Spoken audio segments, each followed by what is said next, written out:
ہمارے ساتھ موجود ہیں سہیل صاحب جو کہ ممتاز قادری شہید کے پڑوسی بھی ہیں، ان کے دوست بھی ہیں۔ سہیل صاحب السلام علیکم۔ وعلیکم السلام عثمان صاحب۔ اچھا سہیل صاحب مجھے یہ بتائیے گا، ممتاز قادری صاحب آپ ان کو کب سے جانتے ہیں؟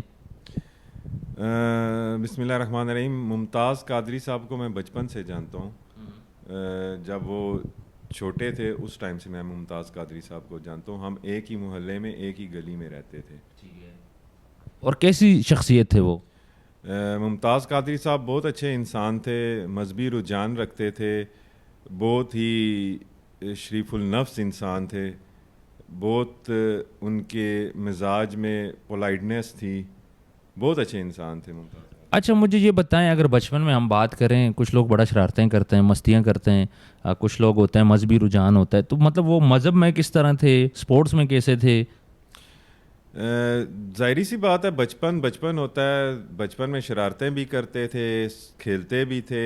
ایک ان کے گھر کے ساتھ بہت بڑا پلاٹ ہوتا تھا، ادھر ہم سب کھیلتے ہوتے تھے۔ اور جوں انہوں نے ہوش سنبھالا، اپنی ٹین ایج میں پہنچے تو ان کا رجحان زیادہ مذہبی ہونا شروع ہو گیا۔ پھر وہ سب امامہ پہنتے تھے، 5 وقت نماز پڑھتے تھے۔ اس کے بعد پھر ممتاز قادری صاحب پولیس فورس میں شامل ہو گئے، اور پھر وہ ان کا مسجد میں اس طرح سے آنا جانا کم تھا، کیونکہ ظاہری سی بات ہے پہلے وہ ٹریننگ میں تھے، اس کے بعد ان کی ڈیفرنٹ جگہ پہ پوسٹنگ تھی، تو اس کے بعد کم ہو گیا تھا آنا جانا۔